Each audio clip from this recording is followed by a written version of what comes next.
ce matin, je vous propose de prendre un peu de recul par rapport à la situation que nous vivons. Prendre du recul, observer le monde qui l'entoure, c'est le propre du philosophe. J'ai le grand plaisir d'en accueillir un ce matin. Bonjour, Robert Redeker. Bonjour, bonjour à tous les amis qui nous écoutent aussi. Un, un immense merci d'être avec nous ce matin. Je rappelle que vous êtes professeur agrégé de philosophie. Alors évidemment, les auditeurs vous connaissent bien. Vous intervenez régulièrement dans Vivante Église. D'ailleurs, je renvoie ceux qui nous écoutent à une émission d'Emmanuel Pella sur votre dernier livre. Il s'intitule Sentinelle d'humanité, philosophie de l'héroïsme et de la sainteté. C'est aux éditions d'Eclet Breuer. Alors ce matin, Robert Radeker, d'héroïsme, il pourra évidemment en être question dans notre échange, hein. C'est une allusion à peine cachée à nos soignants et à tous les humbles qui font tourner le pays pendant le confinement. Pour l'heure, j'ai envie de vous poser une question toute simple, hein. Qu'est-ce que fait un philosophe lorsqu'il est confiné, Robert Redeker? D'abord, du moins pour mon cas, c'est quelqu'un qui a le grand privilège de vivre à la campagne, dans une grande maison avec un grand jardin et une immense bibliothèque. Et donc j'ai une pensée pour toutes les personnes qui vivent ce confinement dans de petits appartements en ville ou dans les cités de banlieue. Confinement donc très difficile pour elle et je crains des épisodes de canicule, par exemple, pour ces personnes. Voilà. Donc je quand même tenais à dire, à prendre à dire que j'étais un privilégié, comme tous ceux qui habitent à la campagne, dans Et vous, a- l'Ouraguais. et Voilà. vous avez une pensée pour ceux qui le sont moins et on vous en remercie Oui. et on s'associe évidemment à cette pensée. Vous êtes dans le Lauragais avec, vous nous avez dit, un tapissé d'une belle bibliothèque. On peut imaginer que vous lisiez, que le fameux recul, vous le prenez et que ça vous fait méditer cette situation. Alors les journées sont les mêmes, mais sont en même temps différentes, si vous voulez. Les mêmes par leur contenu, qui est la lecture, la réflexion, la méditation, l'écriture, mais en même temps différentes dans leur nature, puisque lorsqu'on est confiné, on est un petit peu assigné à résidence, hein, dans une Bien sûr. sorte comme ça dans une sorte de garde à vue. Si vous sortez, vous risquez d'avoir une amende. Donc, on a le sentiment qu'il y a une sorte aussi de déshumanisation, puisque le rapport aux autres, à sa famille, à ses amis, ne peut se faire que par le moyen du numérique, c'est-à-dire du téléphone, de Skype, de choses comme ça.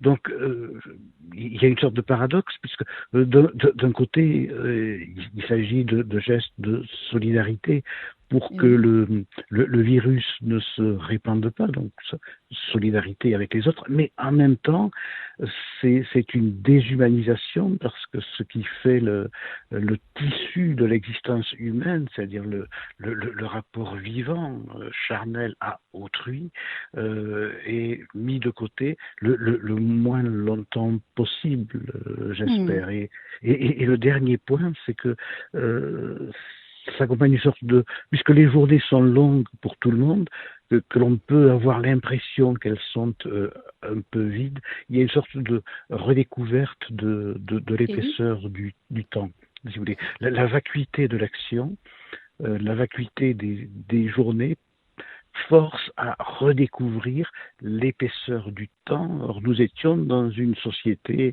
de l'essoufflement, où il fallait courir toujours le plus vite, faire le plus de choses possible dans le moins de temps possible, aussi une société des cadences infernales, au travail, où il fallait prendre la voiture pour être le plus vite possible ici ou là.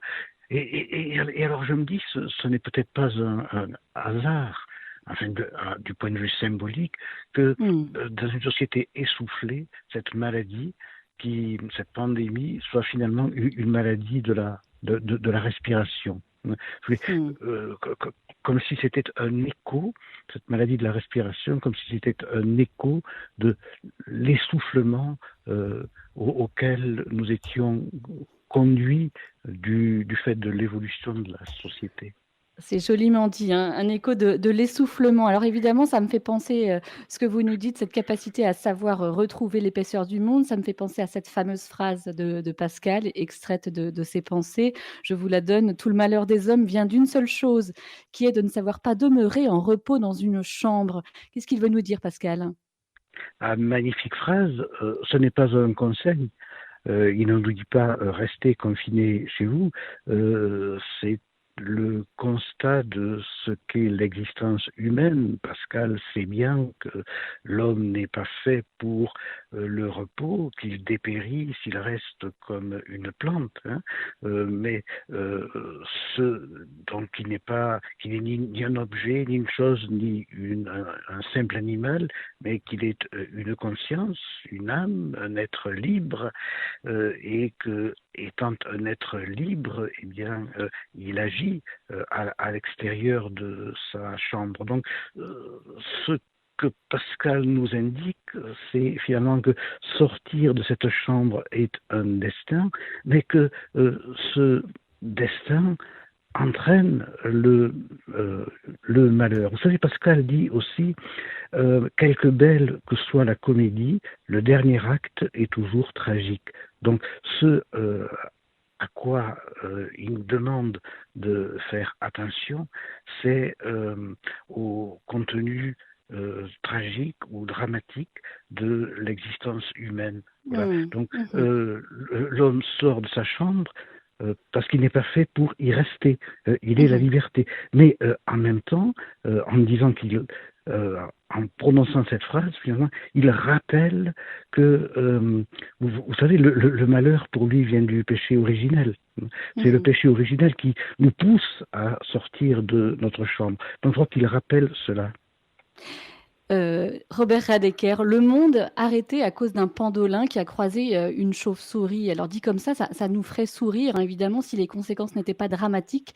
Ça évoque quoi pour vous?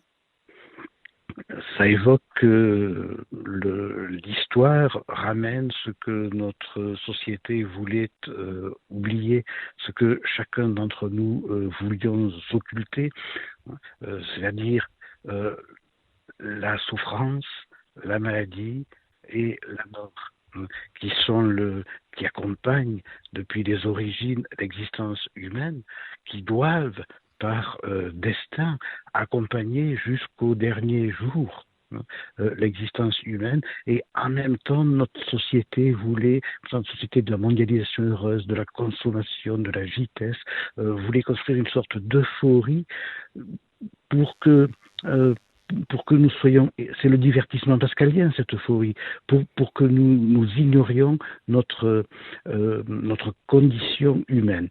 Voilà. Alors La cette vanité du histoire monde de, aussi peut-être? j'ai pas entendu, veuillez La m'excuser. vanité du monde également, c'est ça Oui, c'est ça, que vous nous dites? Ouais.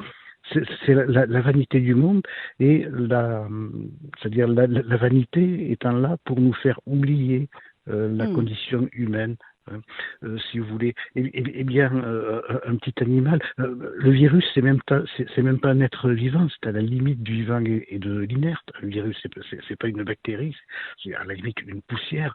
Voilà, une toute petite poussière qui nous ramène à ce que nous sommes et que nous avons tant voulu oublier. Mmh. Mmh.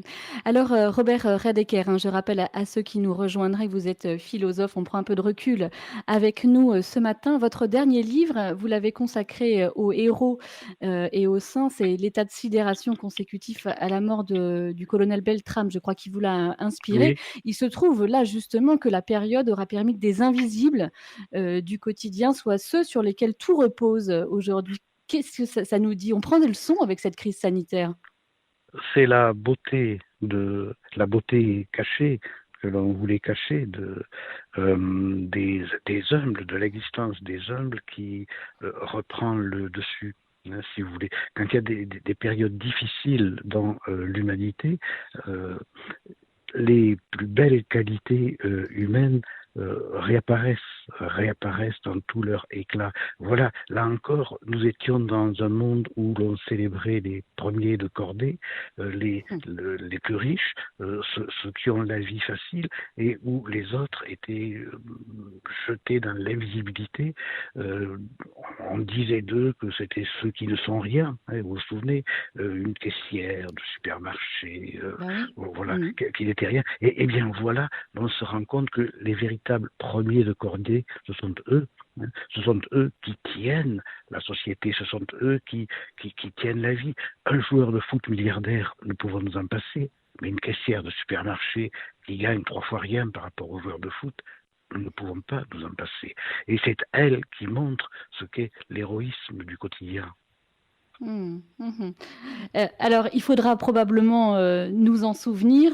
Ça fait écho à cette phrase, hein, qu'on entend beaucoup, cette expression qu'on entend beaucoup, hein: «Plus rien ne sera comme avant», après cette crise. D'ailleurs, le président de la République, Emmanuel Macron, l'avait prononcé dans son premier discours. Il a conclu celui de lundi, dernier, lundi soir, en affirmant que nous retrouverons, les jours heureux. Alors qu'est-ce qu'il faut comprendre? Tout va changer, ou non, selon vous? À votre question, c'est finalement y a-t-il des leçons de l'histoire? Et je me souviens, après la guerre de 14, aussi après celle de 40, il n'y a plus jamais ça. Après chaque malheur, l'on dit plus jamais ça, et finalement ça revient toujours sous une forme ou sous une autre. Mais alors pourquoi? Évidemment, il y a des leçons de l'histoire. Évidemment, les sociétés évoluent, mais en même temps, les hommes commettent régulièrement, depuis toujours, les mêmes erreurs. Pourquoi? La nature humaine est à la fois stable et répétitive. Euh, Là encore, nous parlions il y a 5 minutes du péché originel.